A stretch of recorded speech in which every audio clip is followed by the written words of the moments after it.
Thank you for downloading this episode of a History of Central Florida podcast. This is the podcast where we explore Central Florida's history through the artifacts found in local area museums and historical societies. This series is brought to you by Riches, the regional initiative to collect the histories, experiences, and stories of Central Florida, and the Orange County Regional History Center. I am Daniel Velásquez, and I will be your host for today's episode titled Electronic Communications. The United States has a long-standing tradition of providing inexpensive access to communication services to its citizens.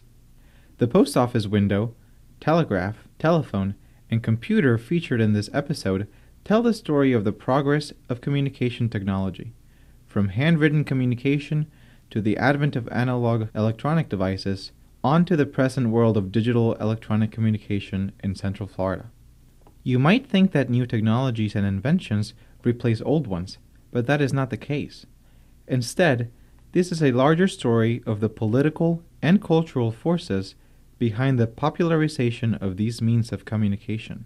Recognizing the importance of long-distance communication, the framers of the Constitution gave the U.S. Congress the power to establish post offices.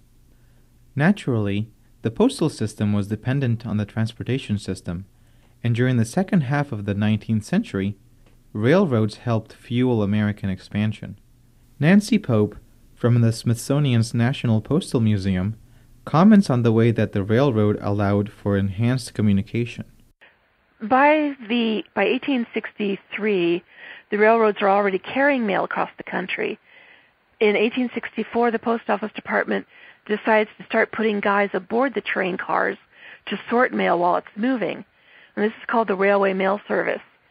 And it becomes a critical component of not just the Post Office Department, but really of helping to communicate across the entire country.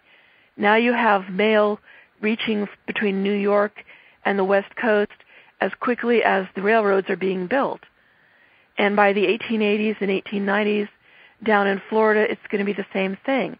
As soon as a railroad is there, you've got a railroad line that is carrying at least one car that is going to be a railway mail service car with guys on board serving or sorting the mail.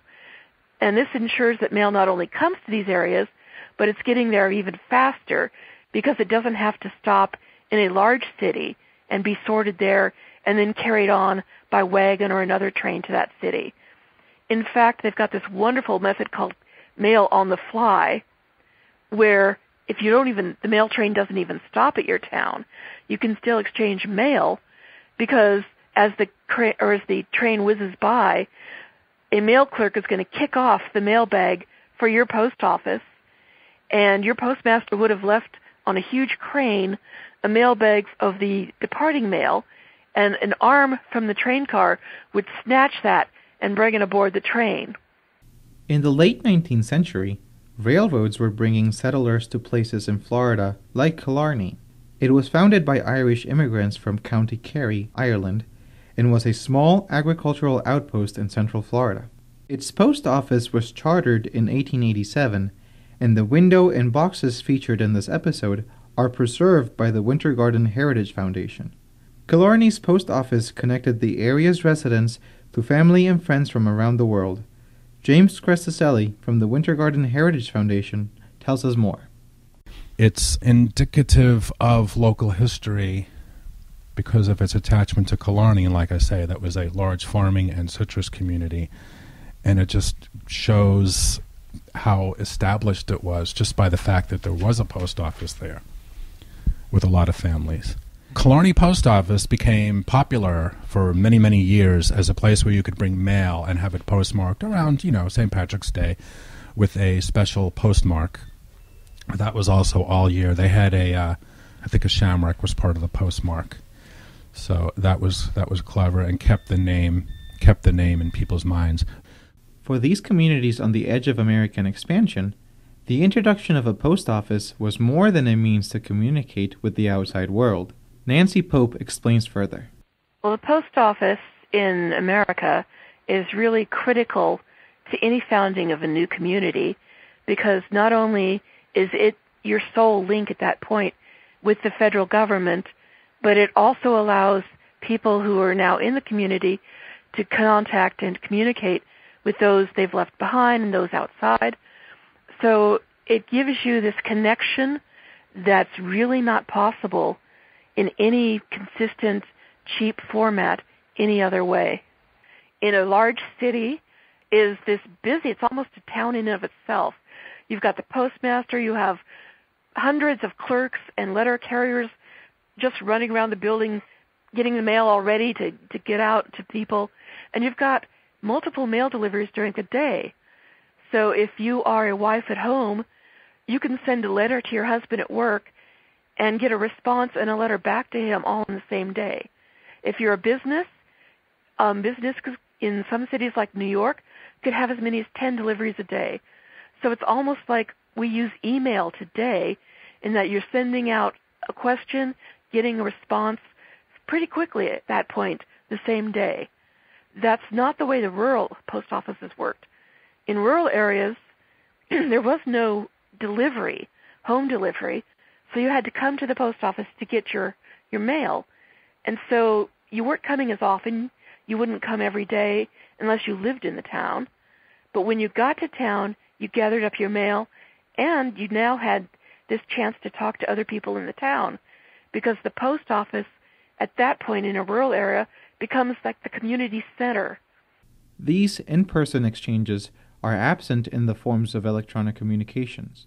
One of the first forms of electronic communication was the telegraph, featured here and on display at the new Smyrna Museum of History. The telegraph industry developed to provide nearly instantaneous message delivery, but only to those who could afford it.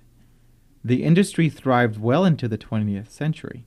Transmission in the U.S. peaked in the 1930s and 40s, when an average of 200 million messages were sent every year. Dr. Richard R. John from Columbia University describes the role of the telegraph in American communication services. The telegraph key that's in the exhibit that would have been used by a clerk for one of the large telegraph companies, probably a Western Union or Postal Telegraph, and it was a specialty service. The telegraph was not, for the most part, used by ordinary people at all until the opening decades of the 20th century. In fact, Western Union, the largest telegraph network provider, told anyone who would listen, at least its president did as late as 1888, that if you wished to communicate over long distances, send a letter. So you would receive a telegram when someone was ill, a last-minute change of plan, or if you were in journalism or business, you would use it to transmit time-specific information. But for the vast majority of Americans, long-distance communication remained synonymous with the post office until the 20th century. Like the telegraph, the telephone was another form of electronic communication. It was invented in the 19th century, but its commercial expansion and widespread use did not come until the mid-20th century. Yet, as with the postal system, the telegraph was not replaced by the telephone. Since the telegraph, telephone, and the postal service were not in direct competition with one another, there was no progression between the older to the more advanced. New communication technologies grew alongside existing ones, creating their own niche in the market. Nancy Pope explains. Neither the telegraph nor the telephone offered any challenge really whatsoever to mail volume. Mail volume actually, through the 19th century and into the 20th, well up until the end of the 20th century, mail volume grew at incredible rates of speed. It never went backwards. With the telegraph and the telephone, you only had communication to areas that were that also had a telegraph or a telephone. With the letters, with the post, you could pretty much write to anybody because everybody was near a post office. So that kind of standard that you had this ability to write to anybody or communicate with anybody, add on the fact that it was really only 2 cents versus what it would cost for a telegraph or a telephone call, it just it was not a competitor in any really, really good way with the Post. In fact, within the city, the post office added mail through pneumatic tubes underground. It added mail onto streetcars. It kept doing whatever it could do to ensure speedy mail delivery within the cities. And again, the multiple deliveries helped with that.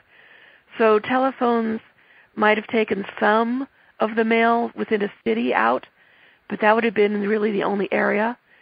And as I said, mail volumes just continued to grow through the telegraph and through the telephone. Another variable was the distance for communication. Professor John explains. Well, there is no single telos or trajectory in thinking about communications. It's very tempting to say once things were small and slow, and now they're big and fast.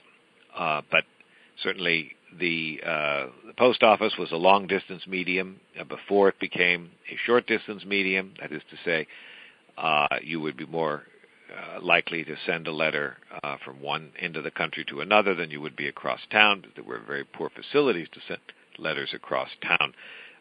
Before the Civil War, the post office box that you have in your exhibit would have been used in a small town at a time when it was still conventional for the inhabitants of that town to go to the post office to pick up their mail, that is to say, free local delivery.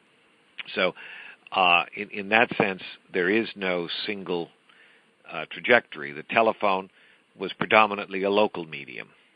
And it would remain predominantly a local medium. The vast majority of all telephone calls were local, that is to say within 2, 3, 5 miles, as late as the 1930s. Telegraph was preeminently a long-distance communication medium. However, by the 1980s, when computer usage increased across America, the telegraph was fading from use. Later on, the telephone and the postal service were affected as well. An early portable computer, the Zorba, is on exhibit at the Museum of Seminole County History. This computer could connect to other computers through a modem and a telephone line. These early computers were expensive and not widely owned, but over time the cost and use of computers as systems of electronic communication became more democratic.